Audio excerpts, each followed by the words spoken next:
Welcome to the Smart Business Revolution. Revolution. Revolution. Revolution. You want a revolution? You say you want a revolution? Revolution. The revolution. It's going on right now.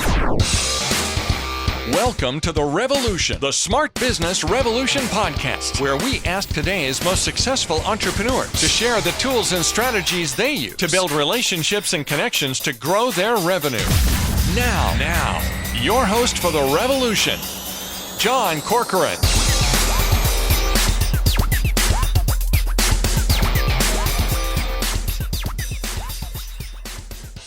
All right, welcome everyone. John Corcoran here. I'm the host of this show. Every week I get to talk to smart CEOs, founders, and entrepreneurs of all kinds of different companies, from Netflix to Kinko's, YPO, EO, Activation Blizzard, LendingG, OpenTable, Axe Software, and many more. I'm also the co-founder of Rise 25, where we help connect B2B business owners to their ideal prospects. Quick shout out to Bill Prater from Scaleology. Go check him out. Google it, Scaleology. He introduced me to today's guest. His name is Chris Westfall. He's a business coach, keynote speaker, and author. Has helped launch over 60 businesses, raised over $100 million in capital investment and counting. And entrepreneurs, executives, and future leaders turn to Chris for guidance on peak performance, team building, business development, branding, and more. He's also the winner of the U.S. National Elevator Pitch. So we'll talk about that in a moment, how he won that. He's also published 7 books, been a corporate trainer and a coach, and his clients have appeared on Shark Tank, Dragon's Den, and Shark Tank Australia. He's also a regular contributor to Forbes, NBC, ABC News, and CNN, and written a couple of books, including another book that's coming out a little bit, which we will talk about. Of course, this episode is brought to you by Rise 25 Media, where we help B2B businesses to get clients, referrals, and strategic partnerships with done-for-you podcasts and content marketing. If you want to learn more about it, go to rise25media.com, and we will be glad to help you out with it. So, Chris, such a pleasure to have you here today. And I want to start with this moment in time we were talking about beforehand. You're starting graduate school, and it's a business program. And they go around the room. They say, "All right, everyone, stand up and say what you do." And I'm sure we got investment banking. We got people who got backgrounds in insurance. And what do you say? John, I gave the worst pitch of my life. They were asking, what was your last full-time job before you came in? Right. And people are saying, I was an insurance agent. I was a banker. I was an engineer. And it's my turn. And I stand up and I say, I was a professional stuntman. Well, that's a true cool, story. Though. That's cool, though. I mean, but I'm unexpected, but I'm sure, it's still cool. Yeah, but I mean, John, it felt like everybody else was getting out of a limousine and I was getting out of the clown car saying it was a stunt man. But it's a true story. I was a stunt man at an amusement park where they did a stunt show, and it was the Batman stunt show. I wasn't Batman, but I was in the show, and I was the host of the event. An interesting story, John, my wife was actually Catwoman in the show. So, and it worked out okay. It all worked out okay. I guess so. Yeah. And by the way, John, I still do all my own stunts, as everybody listening today will see and find out. So it's an amazing experience though, because at first I was embarrassed because I'm like, man, all these people, they're so professional. And here I come with, from the entertainment industry, and I'm going into this business program, and how are people going to react? And I was having that whole kind of, what are people going to say and how are they going to feel about me? And what I came to realize was that my experience and the uniqueness of it actually gave me an unusual perspective. And it is a perspective that I carry with me to this day, a creative outlook and a way of seeing things that not only has helped me in my career to actually progress, but to help my clients to do the same, to see things in a new way. And part of that is because of the background that I have. And I had to, especially in a business program, I had to start off by realizing I needed to work harder. I needed to work harder than other folks. And I needed to make sure that I took steps to leverage my background in these creative endeavors, these artistic endeavors, these entertainment endeavors, to bring my strengths to the table and the performer's mindset. I love that you came around to that and to appreciate the value of it. I have a similar type of thing where for many years I didn't talk about my background in politics, in part because I kind of felt like I didn't want to be defined by it. And also, I actually got bad advice from some people because I worked in the Clinton White House. I was a writer in presidential letters and messages, and I had someone who told me once, like, you're working with entrepreneurs and business owners now, and they hate Democrats, so you shouldn't tell anyone about that. And it was just absolutely horrible advice because so many people are forgettable. And if you have a background as a stuntman, who's going to forget that? Like, that is so memorable, and it's such a great icebreaker. I'm sure, maybe you're sick of answering questions about it, but people probably come up and they just want to ask you about it. I imagine it's such a thing that's memorable, makes people, stand out, make you stand out in people's minds. Well, it's so true. Don't we have to step into who we are? We have to step into our individuality. And even though there can be challenges around it, I mean, at the end of the day, you got to be who you are. And the question I'd ask is, just because you worked in the Clinton White House, I mean, does that automatically make you a Democrat? I don't know. Yeah, maybe not. I am, but yeah. Right, exactly. But I mean, I had lots of Republican clients over the years, that's totally fine. But what I found is that it's memorable. People remembered it. And that sometimes that's half the battle, it's very easy. We meet a lot of people, and it's very easy to be forgettable in this life, So true. Yeah. So true. Yeah. So, was it mostly in your head, or did you experience any or witness any animosity, or were people kind of treating you differently, do you think, or was it mostly self-imposed? John, it was totally self-imposed. I thought people were going to look at me and be like, how did this guy get into the program? What is he doing here? All those kinds of things that really had just imposter syndrome like crazy, but it was all in my mind. I mean, as they say, it's never tougher than it is in your mind. And that was absolutely the case for me.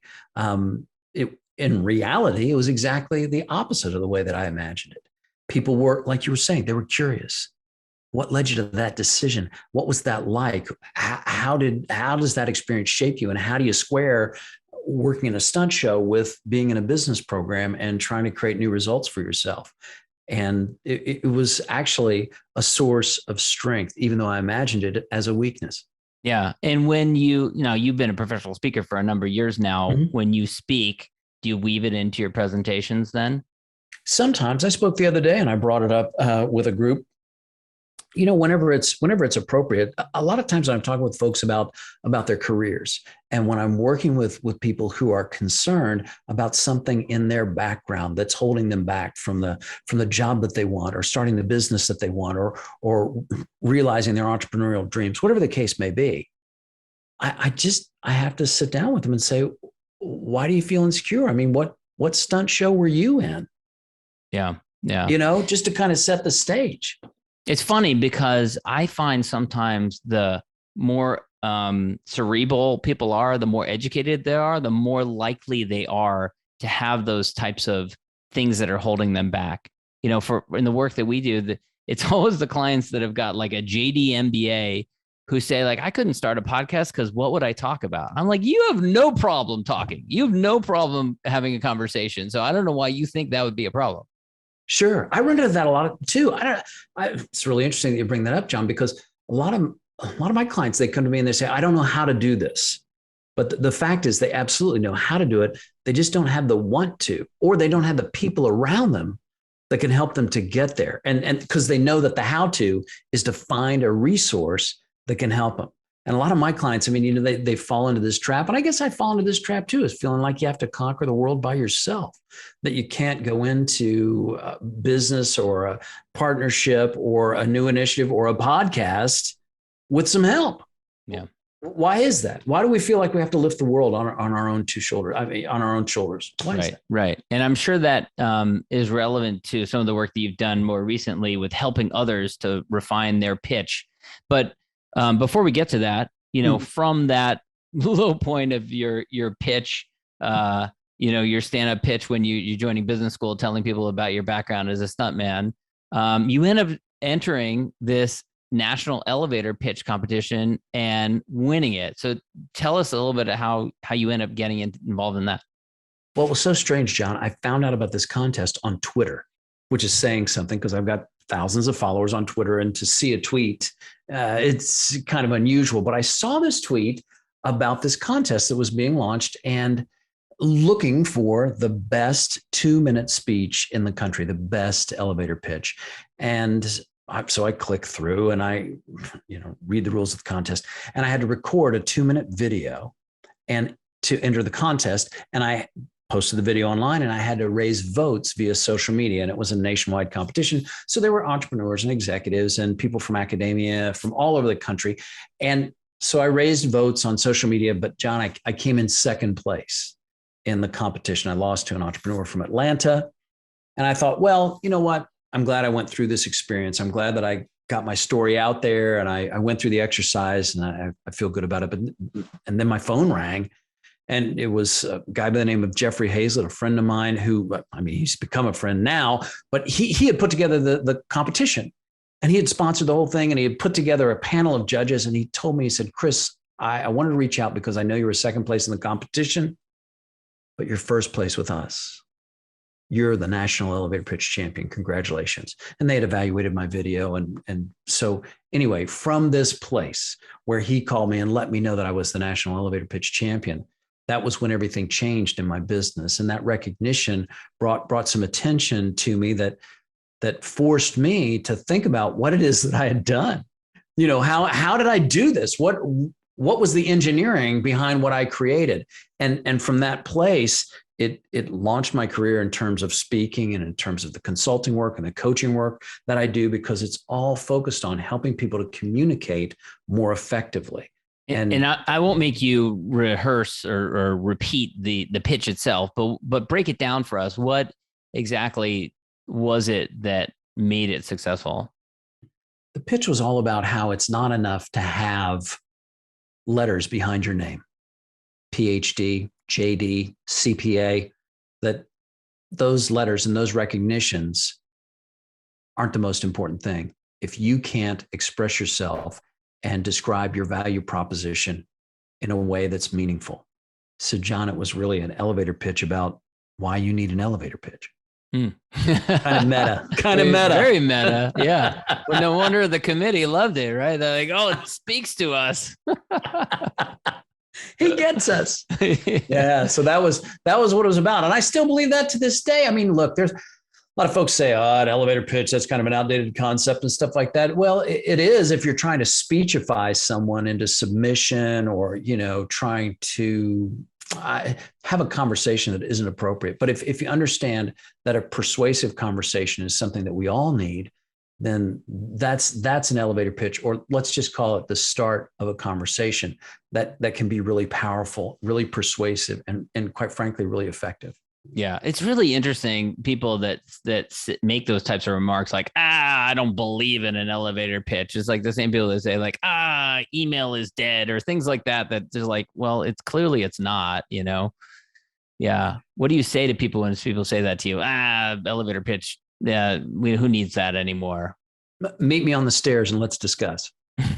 The thing is, the elevator pitch, it's a construct. It's just a formula. It's a form. And while you may say, I don't need an elevator pitch, what I would say to them is do you ever need to persuade anyone? Do you ever have ideas that you'd like to share and you wish that those ideas could be more compelling, that you could be clearer? Do you have a challenge describing anything in less than 2 minutes? I know a lot of people like that. Yeah, right. So if the elevator pitch term is the challenge, then drop it. Call that rose by any other name and see if it smells as sweet. If it's a persuasive conversation, a conversation around engagement, a conversation around clarity, I think that's a conversation that everybody needs. Yeah. Yeah. You've done a lot of work with clients, helping them prepare to go on to Shark Tank and to Dragon's Den, which is the equivalent in Canada. I think the original inspiration for Shark Tank. Correct. And different Shark Tank franchises. Pick a few of those and share for us a little bit of what that work looks like from the inside. I'm fascinated. Well, it's a very interesting process getting on Shark Tank. And, there are, I think, I think there are over 100,000 applicants each Wow. year to be on the show. And depending on how many episodes they film and how long the segments are and stuff like that, you're competing for, I think I saw it one time. It's about maybe 100 to 108 slots. And not all of those get edited and show up on television. So it's a very, very small window in order to be on the show. And I've had the good fortune of working with a couple of clients, and the process of getting on the show, you're vetted by producers who are looking for not just viable business ideas, but they're looking for good television. They're looking for good TV, right? And so, what makes a good story for TV, and these producers certainly do.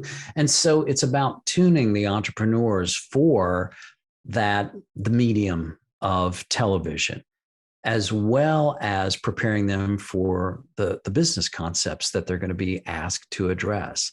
And I had a client who I worked with this past season on season 12, Shark Tank.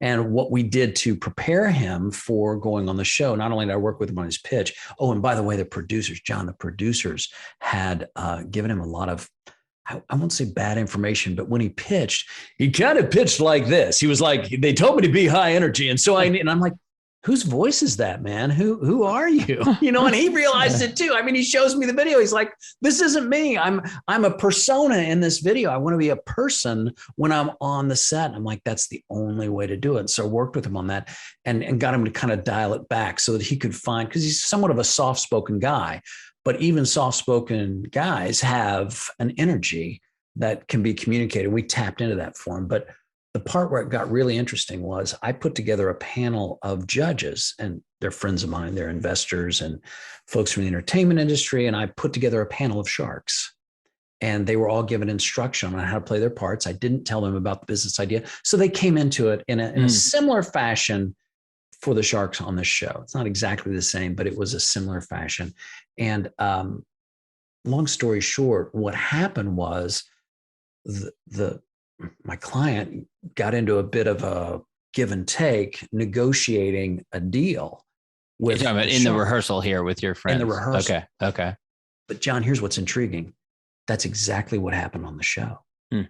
With which of the sharks? Well, it turned out with Barbara Corcoran. Okay. And in the episode, which aired on March 26th, and by the way, this is the company's name. I'll say it. It's Bunch Bikes.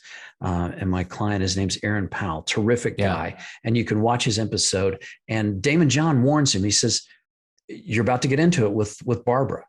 And of course, Aaron, he's a very nice guy. And he's like, oh, come on. What can Barbara say that would be, troubling to me? Nothing's going to bother me. And Damon John was like, wait and see.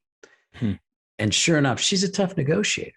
And so they went round and round, but John, we had gone through a version of that. You gone through the different scenarios. Yeah. I find that to be probably the most challenging element of the business is like they throw out some numbers really quickly, and I'm sure they edit it down, but it just like you're running the math in your head and you're thinking negotiation. Sometimes there's multiple sharks there that you have to worry about. You don't want to offend them because you see that happen all the time in the show. Like if you push back too hard, then they walk away.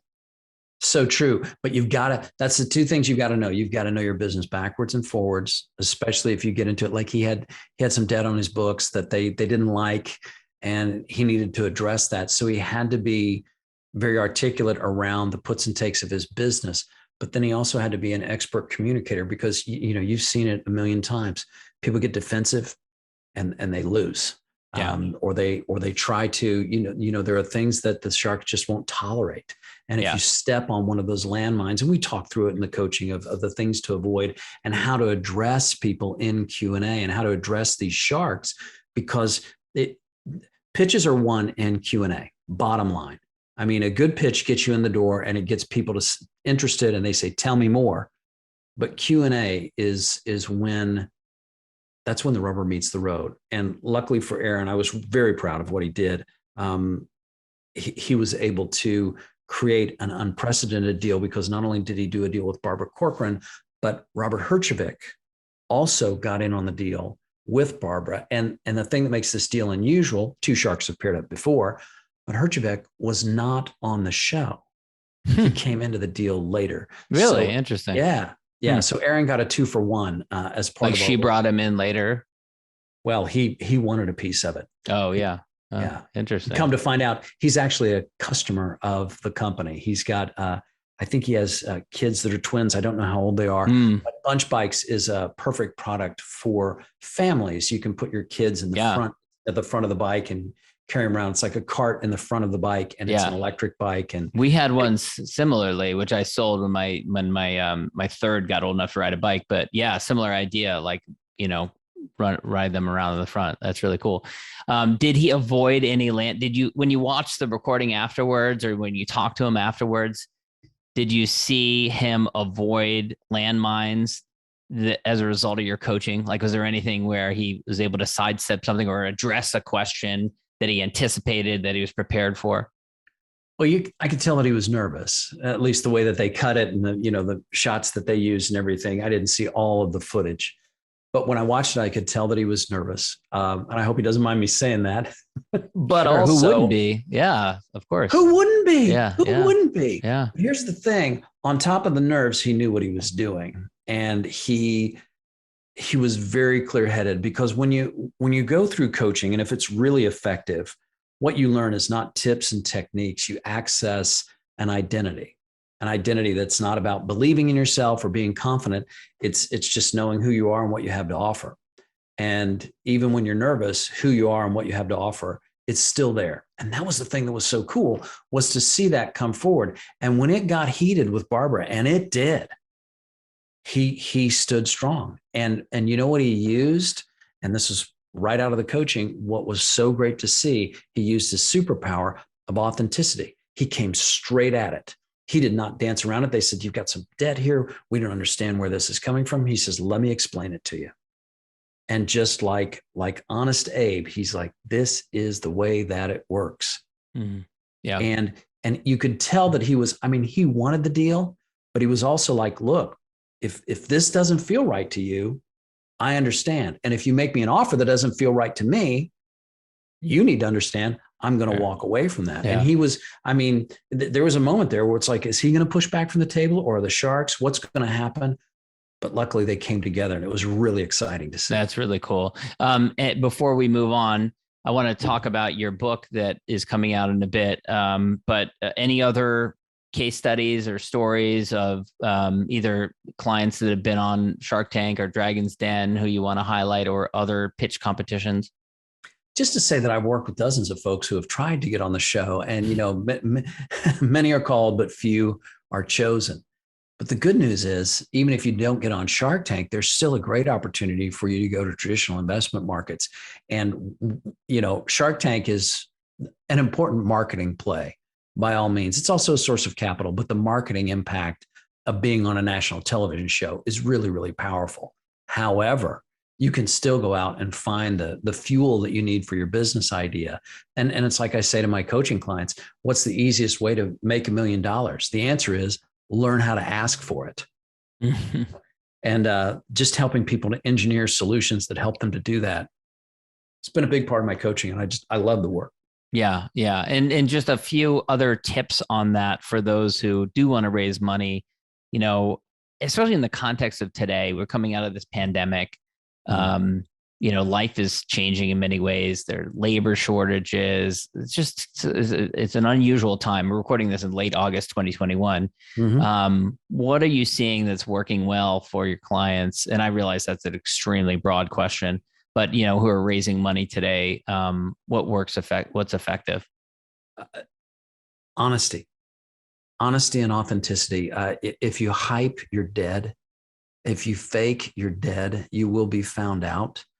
So that's the thing that I think is so important. And to have the courage to step into a conversation, whether it's in front of sharks or in front of a classroom, for heaven's sake, say the most honest thing that you can. Say what people are thinking. Have the courage to talk about what's on people's minds, especially if what's on their minds is something that you can solve or something that you can help with. A challenge that you can help them to overcome. The first step on that journey is coming at it from a place of authenticity and understanding how to how to talk about what other people are thinking about rather than just being focused on your own entrepreneurial journey. So many times entrepreneurs, they fall into the trap of speaking in first person, I, me, my, or first person plural, we, us, our, talking about what it is that they have done and what it is that they have gone through. And the coaching that I deliver, a big part of it is making the second person first. And the second person is you. I don't mean you, John, or you, the listener. I mean you in general, your audience, and helping my clients to focus on the sharks in the room, whether it's really, Mark Cuban and Damon John or whoever it might be that you're trying to persuade. How can you create connection and engagement by understanding, not just understanding your audience, because everybody says that, know your audience, but how about knowing the humanity inside of yourself and inside of others, and using that as a lever, not in a way that's manipulative, but in a way that creates connection.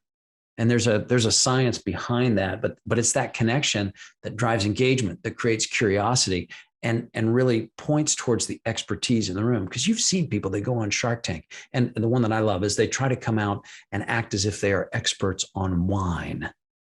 And Mr. Wonderful makes it a pet project to let them know that they're not. Right. Yeah. So a big part of my coaching is, how do you leverage the expertise in the room? How do you acknowledge the expertise in the room so that you can introduce your own? Because if you don't acknowledge the expertise in the room, it's like coming in and kicking the door down, and just by sheer force of will, I'm going to get people to give me 7 figures worth of cash. That's not how it works. That's not how it works.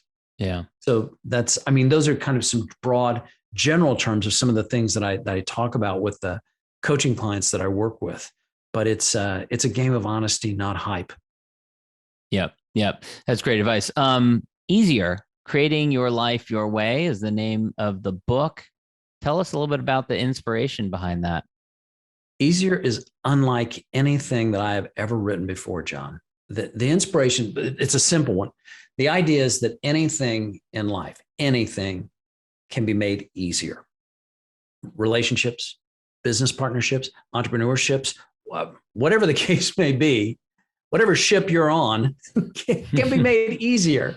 And I don't mean to say that it can be made easy, like fixing a rocket traveling through space. That's not easy, but it can be made easier. And this book looks in the direction of how to make anything in life easier. And I originally set out to write a book of tips and techniques. And it just felt so typical. It just felt like everything else on the shelf.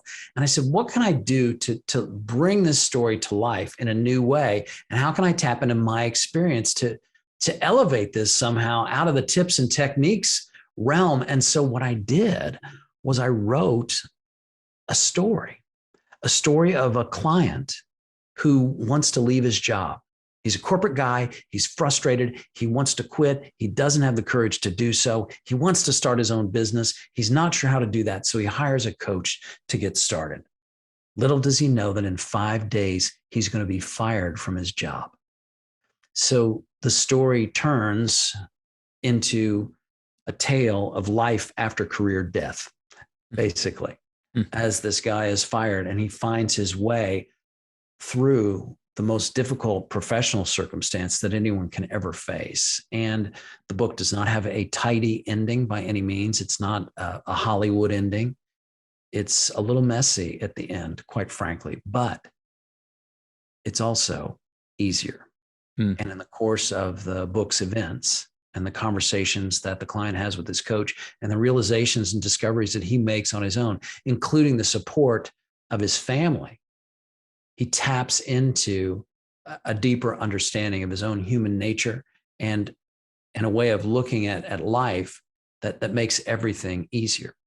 Yeah. Well, after the last 18 months we've all had, I think we could all use something that's a little bit easier. So there may be a groundswell of demand for that particular book. I hope that it is for you, for your sake. Let me ask you the last question. So I'm a big fan of gratitude. If you look around at your peers and contemporaries, others in your industry, who do you respect? Who do you admire who are doing good work? Well, there are a few people that I really admire. There are many people that I really admire, but someone who I think is doing some great work is an author and a speaker by the name of Phil M. Jones. He's based in the New York City area, and he is the author of a book called Exactly What to Say.